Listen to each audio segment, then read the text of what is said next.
weather can be a pretty wild thing. We've had some warm days with some good rain in the last week or two, and then pretty definitively in the last night into today, temperature dropped dramatically. It dumped a ton of snow, and tonight it's going to get down to around 16 degrees Fahrenheit. Lots of wind. Tomorrow barely above freezing for a minute and then cold again.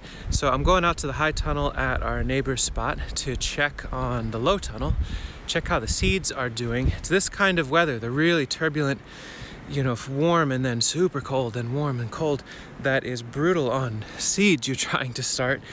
And so my hope is that this low tunnel and the high tunnel, with the fan to take excess heat and the compost to smooth out the coldest nights, is functioning. Let's take a look.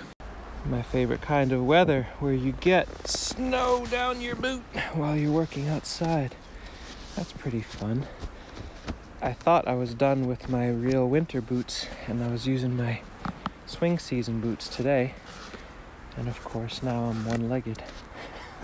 As wild of a ride as it is, with days that are warm and then days where it just dumps snow, the sun energy just keeps getting stronger and stronger every day. It was overcast all day today, but we're getting some sun in the late day, and I don't know, I've come to really love this kind of weather. I just shoveled for a few hours, and hopefully that'll be the last time for the season. But enough of that, let's go inside.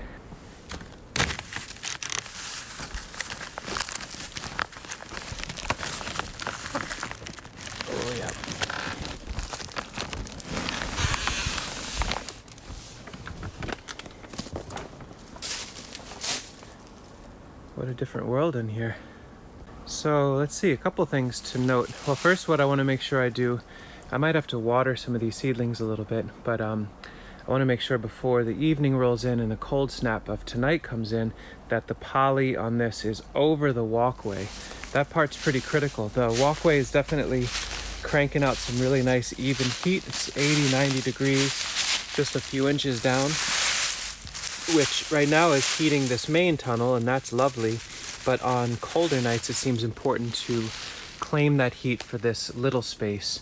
But let me pull the poly up first and we'll take a look. There's a lot happening in here. You can see the brassicas are up real strong. Very, very thoroughly sown. It's a microgreen scene. We'll probably snip our way through half of these and then tease apart the rest to transplant out. That's mustard. These are non-heading broccoli. We basically have 15 acres worth of non-heading broccoli if we want to transplant it out. Chard is coming up really nice and strong through here. Bunch of different types of lettuces. There's kale, there's more salads, broccoli rapini. So basically the cool weather crops are waking up very, very fast, as to be expected. And so that's lovely. And we've certainly got carpets of seedlings. Whether or not they're the ones we were hoping for, that's a mix. And here, for example, this is hoping to be anise hyssop, and it is. There are anise hyssop seedlings coming all throughout in here, but a real wide medley of brassicas. This is where it's really hard this time of year. Like, who do you pull, who do you leave? That's probably a lettuce of some sort. Maybe we'll leave them for a bit. Grasses pretty much across the board. We'll tug as we go. There are many, many chinnopods in here, pods. There's all sorts of amaranth. None of these are sown. This is just what carries forward from our chicken composting system. And over time, we're learning to read these little babies and figure out who they are and decide if we need to pluck them or not. Like, that's some sort of nitrogen fixer, maybe a red bud, not quite sure. Anyway, there's no rush in having to weed everything in here. But then we kind of come through where there's lettuces and say, okay, the lettuce is coming up strong. We'll pluck all the amaranth right around them, some of the brassicas around them. We'll do some curating as we go. It's pretty amazing how much amaranth is waking up. Tells me a strong story that not only is the space in here really warming up, but it's also being it's holding pretty reliably above freezing for the most part. I don't think amaranth would be doing really well if it was wild fluctuation and lots of super freezing moments. I'm pretty sure this data logger, this sensor push thing, is still living and doing its work, sitting on the brick so it's off the direct contact of soil and out of the direct line of sight from sun. I'll pull up the data, load it into the phone here, and then share that on the screen in case you're interested. I know one night we dipped down to 6 Fahrenheit, and at that particular space in here, it dipped down to 28 degrees. There was another night where it dipped down to, I think, 31.9 degrees. But overall, for having such wild fluctuations with the weather outside, it is averaging 50-ish Fahrenheit in there and doing a really nice evening job for sure. I think on the coldest nights, if I had been a little bit more active watering, there goes the snow, watering this walkway, so this is still pretty dry, and there's a huge amount of latent or active heat that could be generated if we watered this really thoroughly. The hot compost in this walkway could be generating more heat on those coldest nights. So I'm going to definitely water in here going into this evening. I think pretty hydrated plants tend to navigate cold moments a little bit better than dry or water stressed plants. So they'll get a good hydration. The pond is covered in snow, so I'll actually use the watering cans and the IBC tank. A little slower, a little bit more manual, but it works just fine. And so I'll give everybody a thorough water. And then in the areas where the most seedlings are happening, I'll probably pour a good bit of water onto the compost to wake up the heat, get the poly over that, and this way the heat from the evening can be circulated in there. So overall, I'm appreciating so much what this system is doing for us. Yesterday it was pretty darn sunny before the snow came, and with the poly down, the fan was running because the solar panel was in the sun.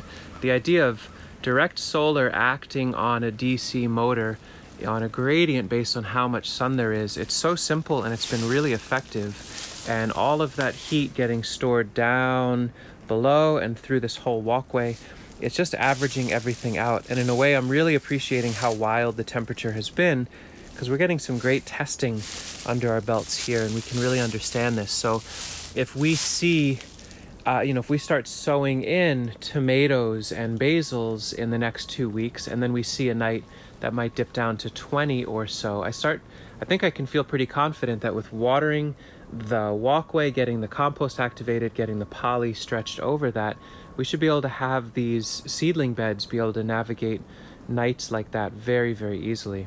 Just taking a closer look at some of these, and it's pretty neat to see. This is a bed of wild licorice, and right next to it is potato onion, and I'm pretty confident these are baby wild licorice waking up. We have some other nitrogen fixers, perennial nursery stock nitrogen fixers in other areas, so I'll be looking for those pretty soon. And some of the potato onion seedlings are starting to wake up. Certainly weedy in here, but I feel like the more the merrier at the moment until we start getting good germination of our desired crop. Anybody in here that's growing is helping to protect the soil, keep it cooler in the heat of the day, hold moisture and radiate that out in the evening. So these are all little allies for now, and we can pluck them as needed and either eat them or transplant them or send them to the chickens or compost them. But I'm not too concerned with how much weediness there is. But yeah, little carpets of friends here coming up for the nursery this year, and then probably what will be a profoundly overwhelming number of seedlings to tease apart and find homes for in the garden. I'm hoping it's successful enough that we can offer up lots and lots of free transplant starts to the community this year. And these beds on the other side, they're not protected from cold nights, but they're pretty hardy plants. Sasha and I had a salad of spinach the other night, and they're starting to grow enough where we should be able to start harvesting a little here or there every few days. If you don't grow chickweed, well, not grow, if you don't allow or encourage or be excited that chickweed is growing where you are, I would encourage you to think about a relationship with them. These come up in the garden. We actually transplant them into high tunnels to make sure we can get early spring greens. But look at that. There's so much fresh, nutrient-dense greens.